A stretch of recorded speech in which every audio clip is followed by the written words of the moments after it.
اللهم إنا نسألك من الخير كله عاجله وآجله ما علمت منه ما لم أعلم، وأعوذ بك من الشر كله عاجله وآجله ما علمت منه وما لم أعلم. اللهم إني أسألك من خير ما سألك يا أرحم الراحمين. اللهم تقبل دعائي يا رب للمسلمين جميعا ولي معهم بإذن الله. تعالوا مع بعض النهاردة يا أجمل بنات هنعمل كده قرص طرية. بس قبل ما نبدأ الفيديو أتمنى تضغطوا لايك من قلبكم، ربنا يخليكم عشان تتفاعل معايا القناة. تمام؟ واللي هيشوف الفيديو لأول مرة ويدخل القناة أتمنى يشترك في القناة لو عجبه الفيديو. أول حاجة هنحط هنعمل القرص الطرية. زي ما شايفين المادة الدهنية عملتها يعني 3 أنواع: زيت، سمنة بلدي، زبدة. كل حاجة وليها الفايدة بتاعتها. تمام؟ هبدأ معاكم الفيديو وهقول لكم ايه السر في ان انت تحطي ال3 مكونات الدهنية دول مع بعض. اول حاجة هنجيب كوباية لبن دافية، واهم حاجة تكون دافية. تمام؟ ما تكونش مغلية وما تكونش باردة. وهنحط كيس الخميرة الفورية كله، وهنحط معلقة سكر عشان ده كله بيسرع معايا عملية التخمير، وخاصة احنا دخلنا في الشتاء. تمام؟ وفي نفس الوقت اللبن الدافي بيدي طعم حلو وجميل جدا.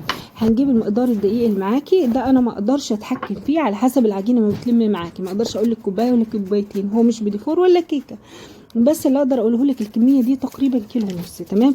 حطيت لها كوبايتين سكر. تمام؟ براحتك التحليه، بس انا حاطه في دماغي ان انا هحط عجوه. تمام؟ فمش عايزه الحاجه تبقى مسكره خالص. هحط كيسين فانيليا، هحط تاني يا بنات مقدار ميه. تمام؟ كوبايتين تقريبا حطيت. تمام؟ وهحط كوبايه زي ما شايفين ما شاء الله الخميره ما كملش نص ساعه وخمرت معايا. هنحط الماده الدهنيه واللي هي 3 مكونات زي ما قلت لكم: الزبده، السمنه، تاني يا بنات الزيت. كل الحاجات دي هتديكي طريان وهتديكي طعم جميل جدا، وهتديكي ان هي هتبقى هشه معاكي وجميله. هنحط كيس لبن بودر، ده بيطعم لك المخبوزات خالص، واكيد انتوا جربتوها وعارفين لو معلقه واحده بتفرق خالص في الطعم. تمام؟ وبتخليه هشه معاكي. هنقلب المكونات دول بالمعلقه لغايه ما نعجن بايدينا كويس خالص. تمام؟ لغايه العجينه ما تنعم معاكي وتبقى طريه زي ما عارفين كده هليت العجين. بصي ما تسيحيش السمنه ولا تعملي اي حاجه ان كانت بدرجه حراره الغرفه اللي انت قاعده فيها. تمام؟ دخليهم مع بعض كويس كده احنا زي ما بيقولوا الستات بتلت العجين، فاحنا هنلت على قد ما نقدر. تمام؟ كل ما الحاجات المعجونات غير المخبوزات غير الحلويات ما بتحتاجش عجن كتير. كل ما عملت فيها خالص لتيت فيها كتير خالص وخدمت عليها كل ما تطلع النتيجه حلوه. تمام؟ ال3 مواد دهنيه اللي انا حطيتها: الزبده هتديها طريان حلو خالص، السمنه ريحه، الزيت بيخليها هشه، بس اختاري نوع زيت يكون حلو. تمام؟ تكون ريحته حلوه. زي ما شايفين خلاص كده طريت معايا. تمام؟ وخلاص على كده هقفل بيها. بما ان احنا في الشتاء في فكره حلوه عايزه اقول لكم: لو انت عندك ورق بلاستيك، كيس بلاستيك كبير غطي بيه طبق. لو ما معكيش جيبي كيس. تمام؟ كيس وافرديه كده بالمقص وغطيها. بجد يا بنات بتسرع خالص اي ماده، يعني اي حاجه بلاستيك او كده بتسرع التخمير، لان بتسخن خالص الحله والحاجه اللي زي كده. خلاص انا عايزه عايزه السم كده، عايزه العجينه ما تلزقش في ايدك. تمام؟ هخليها زي ما شايفين ما شاء الله خمرت معايا تخميره حلوه خالص. تمام؟ اول حاجه دي بنخمرها مرتين عشان خاطر تطلع معاكي حلوه خالص. هجيب العجوه زي ما عارفين العجوه دي اللي عملتها معاكم قبل كده. تمام؟ وبعد كده هفرد. اول حاجه عملتها بايدي بس لقيتها اما بيجي لفها او كده بتعمل معايا يا بنات بيظهر البلح. تمام؟ فبقيت بالمعلقه هتكوريها زي الكوره، وبعد كده تبططيها تبطيطه حلوه على حسب المقاس اللي انت عايزاه، لان لازم تلاحظي حته واحده ان هي انا اسفه ان هي هتخمر معاكي تاني. تمام؟ وهنكمل لغايه ما نخلص الاخر. زي ما شايفين حته صغيره، ما تكتروش العجوه. تمام؟ عشان خاطر ما تطلعش من بره، خليها كده حته حلوه كده، وبعد كده زي ما قلت لك دوريها، وبعد كده تبططيها وتعملي الحساب ان هي هتكبر معاكي وهتتخمر اكتر، ولغايه ما اكمل الاخر وارجع لكم على حسب. انا عملت مقاسات مختلفه صغير وكبير وكده، تنفع فطار، تنفع عشاء، تنفع تحليه بعد الاكل ياخدوها العيال في اللانش بوكس. جميله جدا ومغذيه ومفيده ومشبعه. تمام؟ وهتجيب معاكي ما شاء الله كميه حلوه خالص. وكل الحاجات دي من البيت، مفيش غير لو انت مش عندك عجوه واحنا في موسم البلح ممكن تستغلوه دلوقتي وتشتروا قد 5-6 كيلو. اولا ضمان النظافه، لان ساعات بنجيب عجوه بتبقى مش قد كده وما ببتبقاش حلوه للاسف. بتبقى يا اما فيها تراب يا اما ما تعرفيش كده لونها باهت ومش حلو. انتوا اشتروا بلح لو في امكانيه وفي وقت عندكم قد 5-10 كيلو على حسب كمياتك وعلى حسب انت بتعملي المخبوزات بالعجوه قد ايه. تمام؟ تمام. وبعد كده اعمليها طريقه عندك في القناه، تمام.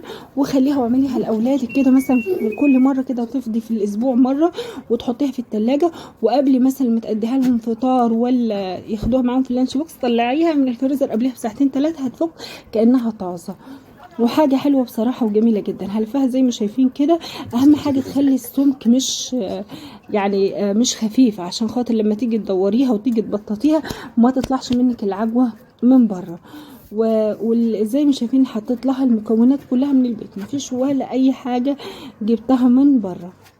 فالحاجات دي حلوة وبتبسط الأولاد وانت عن نفسك بتطمني عليهم ان هم بياكلوا كويس، لان عارفين أغلبية الأطفال عندنا الأيام دي كله عايش على الأكل الجاهز والحاجات اللي بره والشيبسي والبسكوت والحاجات اللي زي كده، وطبعا دي كلها مش مفيدة ومضرة بالصحة عشان المواد الصناعية. فانت حاولي توفري على قد ما تقدري وتعملي لهم حاجه حلوه. بجد الحاجات دي بتفرق جامد. بعد ما بططناها كده وعملناها عشان خاطر تتخمر، اعملي الحته دي حلوه خالص بالشوكه كده من فوق 4-5 تمريرات بيها، بتخليها تتنفس كويس وما يبقاش العيش مكبت من جوه. وتعالي هقولك ندهن الوش دهنه كده بحاجه حلوه جميله جدا، هيديه لون وطعم جميل جدا. هنجيب بيضه وهنجيب قد ربع كوبايه لبن، تمام.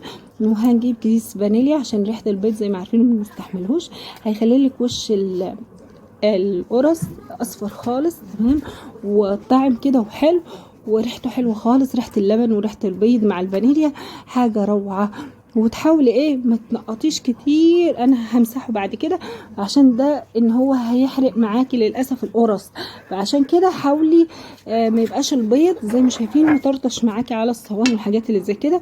انا عشان كنت مستعجله وعايزه اوريكم الفيديو اول باول. يا رب يعجبكم الفيديو واتمنى تكملوا للاخر، بجد هتعجبكم طريقه القرص وطريانها وحاجه ما اقدرش اوصف لكم قد ايه. وممكن تعملوا نفس العجينه دي، ممكن تعملوا بيها جبن، ممكن تعملوا مثلا حاجات كتير خالص. ممكن اطفال ما بتحبش الخضار ممكن تدخلوا لهم خضار، تعملوه مبشور وتعصجيه بشويه لحمه حتى لو 8 كيلو، تمام.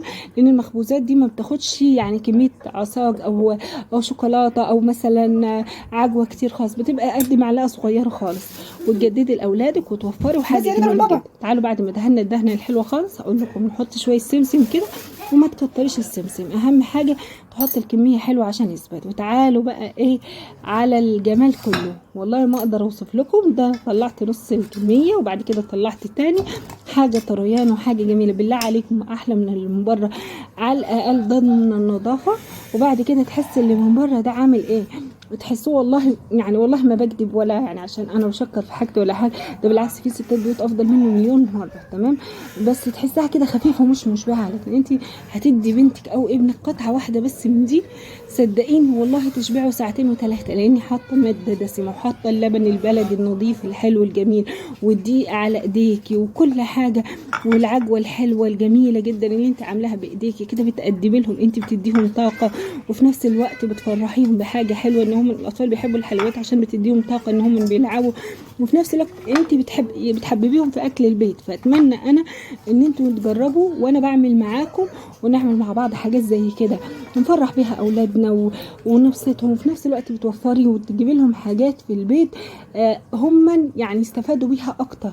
وهنعمل مع بعض شويه باذن الله، قصدي شويه لقدام في اطفال كتير ما بتحبش الخضار، فهوريكم طرق جميله جدا تدخلي لهم خضار في المخبوزات وفي المكرونات، وتعملي لهم صوص جميل جدا يغطي على اي حاجه هم مش بيحبوها. فلازم تلعبي الدور ده، تلعبي دور الام الشاطره الناصحه اللي هي تهتم بصحه اولادها، من حيث ان هم تحضر لهم الاكل بشكل حلو وجميل، وفي نفس الوقت مفيد جدا ليهم. لكن ان انت هتمشي وراهم في الحاجات اللي هي ملهاش لازمه، في الشيبسي في الاندومي في الحاجات اللي زي كده، صحتهم والله هترجع لورا، وما هتلاقيهمش غير واعيين قدامك مش قادرين يسندوا طولهم، تمام. فالحاجات دي مغذيه ومفيده. يا رب الفيديو يكون عجبكم، اتمنى تضغطوا لايك من قلبكم وتكتبوا لي في تعليقكم الجميل. وشكرا لحضراتكم والسلام عليكم ورحمه الله.